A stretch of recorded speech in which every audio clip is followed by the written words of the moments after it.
Sobat ATR semuanya, hari ini saya berkesempatan hadir di Kelurahan Susuan, Kecamatan Ungaran Timur, Kabupaten Semarang. Hari ini tepatnya hari Kamis tanggal 27 Februari tahun 2025. Menteri Agraria dan Tata Ruang atau Kepala BPN Bapak Nusron Wahid akan menyerahkan sertifikat program konsolidasi tanah yang mana pada hari ini rencana akan diserahkan untuk tahun 2023 sebanyak 357 sertifikat dan tahun 2024 sebanyak 608 sertifikat, atau total sertifikat KT yang akan diserahkan adalah 965 sertifikat. Dan hari ini tidak hanya Bapak Menteri, juga dihadiri Kepala Kantor Wilayah BPN Provinsi Jawa Tengah beserta dengan jajaran, dan juga kita akan melihat beberapa direktur yang juga hadir pada kesempatan hari ini. Dan seperti apa liputannya, simak terus bersama saya Anton Sulistyo dan juru kamera Imam Bramantio.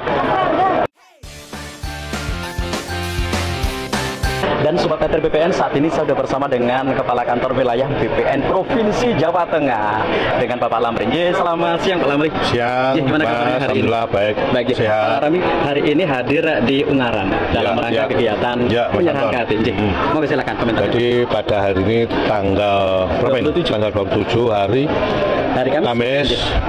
Saat ini kita lagi ada agenda atau acara penyerahan sertifikat hasil dari konsolidasi tanah. Ada beberapa kabupaten kota, 6 kalau nggak salah, saat ini yang telah akan penyerahan sertifikat oleh Pak ATR BPN. Dan ini juga salah satu KT itu salah satu 8 program agenda saya juga, 8 program prioritas saya, 8 program kerja 100 hari saya. Jadi mudah-mudahan dengan adanya KT ini kawasan-kawasan yang kumuh akan ditata, jalannya diperlebar dan menjadi pemukiman yang sehat, yang baik dan bagus. Kemudian bagi tanah-tanah yang kosong juga bisa ditata sedemikian rupa sehingga menjadi pemukiman atau kawasan pemukiman yang sehat terutama, dan kawasan yang produktif dan bagus. Oke, mungkin untuk pesan-pesan Bapak bagi mungkin masyarakat yang belum, pesan saya kepada masyarakat khususnya provinsi se-Jawa Tengah agar supaya dapat mengikuti atau melaksanakan program konsolidasi tanah, agar supaya kawasan yang kumuh menjadi bersih, kawasan yang kumuh jalan yang sempit menjadi lebar, dan manfaatnya adalah yang pertama kawasannya bagus, bersih, kemudian nilai tanahnya jauh lebih tinggi, meningkat dibandingkan yang kita punya jalan kecil dan kawasannya kumuh. Saya kira itu banyak manfaatnya saya. Oke. Pak Kanwil, terima kasih sekali sudah bersama dengan kami. Sukses selalu ya Pak. Baik, demikian tadi Sobat BPN liputan singkat, wawancara singkat dengan Bapak Kanwil, dan kita langsung ke acara selanjutnya. Terima kasih. Di Provinsi Jawa Tengah oleh Menteri Agraria dan Tata Ruang Kepala Badan Pertanahan Nasional. Wa ala ali sayyidina Muhammad. Saat ini Sobat ATR BPN, saat ini saya sudah bersama dengan Ibu Dirjen Pengadaan dan Pengembangan, juga dengan Pak Direktur, disamping juga dengan Bapak Kakanwil dan juga Bapak Kepala Kantor dan Bapak Kabid. Saya akan menyapa Bu Dirjen lebih dahulu. Selamat siang Ibu. Selamat siang. Selamat datang di Kabupaten Ungaran. Ibu hari ini berkegiatan menghadiri atau membersamai, nanti rencananya Pak Menteri akan menyerahkan sertifikat konsolidasi tanah. Monggo Ibu silahkan komentarnya. Baik, kegiatan konsolidasi tanah itu adalah penataan kembali pemukiman. Kalau ada juga yang pertanian. Jadi KT ini ada pertanian, ada non pertanian. Kalau kebetulan hari ini semuanya adalah non pertanian atau pemukiman. Jadi yang tadinya kumuh, tidak ada pasos-pasum, tidak ada akses jalan, dengan kegiatan KT. Jadi ini kan poin utamanya adalah partisipasi masyarakat. Jadi tanah untuk pembangunan itu diperoleh dari sumbangsih dari masyarakat, menyisihkan sebahagian tanahnya untuk pembangunan infrastruktur tadi. Kalau nggak ada jalan, dibangunkan akses jalan. Kalau drainase, sanitasi. Syukur-syukur kalau ada ruang terbuka hijau dan fasilitas infrastruktur dasar pemukiman lainnya. Jadi akibatnya apa? Setelah KT itu lokasi tertata. Yang tadinya kumuh menjadi nyaman. Dan ujungnya apa? Nilai tanahnya kan beda, menjadi naik.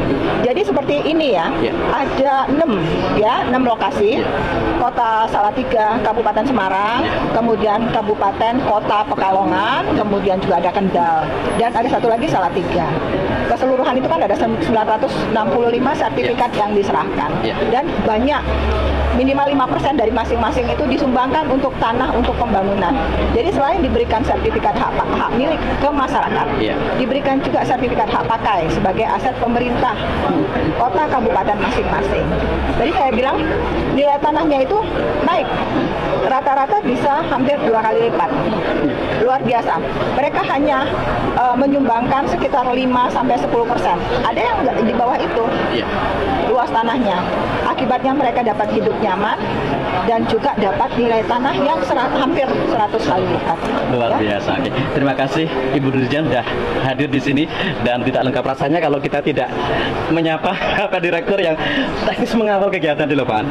Pak Trias, kembali lagi Pak Trias berjumpa dengan saya. Silakan kegiatan ini. Ya, terima kasih Mas Anton. Izin Bu Dirjen, Pak Kanwil, Pak Kakan. Ya, memang kegiatan pada hari ini sudah kita range waktunya, dan kebetulan Jawa Tengah ini melaporkan hasil kegiatan KT sebanyak yang tadi disampaikan Bu Dirjen, 965 sertifikat. Nah, memang mayoritas di 6 desa ini dengan 965 ini berasal pendanaannya dari DA PPKT, yaitu dana alokasi khusus penanganan pemukiman kumuh terpadu, difasilitasi oleh Bappenas, kemudian oleh PUPR dan Kementerian ATR BPN. Yang perlu juga kami tambahkan bahwa kegiatan konsolidasi tanah ini adalah kegiatan kolaborasi, di mana ATR BPN tidak bisa berdiri sendiri di dalam pelaksanaan ini, karena tusi untuk pembangunan, baik itu rumah, sanitasi maupun fasilitas jalan, itu menjadi kewenangan dari PUPR. Nah, yang kedua, kegiatan kita ini walaupun hanya untuk merenovasi, merelokasi dan segala macam, itu menjadi bagian dari Astacita untuk menciptakan 3 juta rumah. Hal ini sudah dikonfirmasi dan sudah diketok palu oleh Bappenas bahwa kegiatan kita juga untuk mensupport Astacita dari Bapak Prabowo Subianto. Mungkin itu Mas Anton. Baik, terima kasih, sukses, dan semoga kegiatan ini menjadikan keberkahan untuk kita semuanya. Baik, demikian tadi Sobat RTPN, dan kita nanti akan lanjut dengan mengikuti kegiatan dari Bapak Menteri. Terima kasih dan sampai jumpa.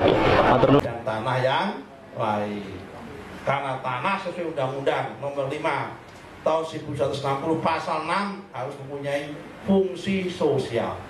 Oh, kata Bun begitu undang-undangnya. Tanah dan penataan tanah yang esensinya adalah tanah di pinggir-pinggir, di gorong-gorong yang dulunya buntet, ya ada manfaatnya, ditata ulang, jalannya ditata, aksesnya ditata, dilebarkan, sehingga tanah yang sekitarnya itu mempunyai fungsi, manfaat, dan daya guna. Setelah itu nilainya naik dan bisa disertifikatkan. Jalan kini kan buntut tanah miring kan, sekarang jadi bagus, akhirnya kan harga naik, tanahnya pun naik, tinggal pun menjadi nyaman. Rumahnya baru ini semuanya. Oh, rumahnya baru, bersih. Rumahnya Pak Sawiki mau Muslimin, Pak Muslimin, wal muslimat, wal muminat itu. Nah, ini namanya kegiatan konsolidasi tanah. Kalau untuk ke depan Pak, apakah akan dilanjutkan atau bagaimana Pak? Oh, harus dilanjutkan. Pokoknya intinya semua tanah di dunia ini, di Indonesia, harus ada manfaatnya. Tidak ada yang terdampak efisiensi Pak? Tidak ada yang terdampak efisiensi? Ya pasti ada dampak, tapi tetap berjalan. Kan tidak semua pakai uang negara. Ada partisipasi masyarakat, kita gerakkan partisipasi masyarakat. Karena Pak, sama-sama membutuhkan. Dengan adanya akses itu, yang sini hilang tanahnya 2 meter, yang ini hilang 2 meter, sana hilang 3 meter, ini. Tapi dia kehilangan 3 meter, 2 meter. Dengan adanya akses, tanahnya jadi meningkat, sehingga malah lebih menguntungkan. Oke? Satu kali lagi boleh Pak? Untuk pesan untuk masyarakat terkait dengan konsolidasi tanah Pak, terima kasih. Ya, pertama harus gotong royong supaya tanah itu mempunyai nilai manfaat, mempunyai daya guna, dan ditata lebih baik dan punya nilai ekonomi lebih baik. Maka harus gotong royong, saling mengalah satu sama lain demi kebaikan bersama. Karena tanah ini juga mencerminkan jiwa kemanusiaan. Kalau yang satu ngalah, ya kan nanti yang satu akan dapat imbalan yang lain. Harus jembarat ini harus mau ngalah. Kalau sudah satu ngalah sama yang lain, nanti ditata lebih baik sehingga orang itu masyarakat punya manfaat. Bukankah sebaik-baiknya manusia itu yang memberikan manfaat kepada orang lain? Tanah juga begitu, tanah yang baik ada tanah yang bisa dimanfaatkan dan memanfaatkan orang lain. Terima kasih, Pak.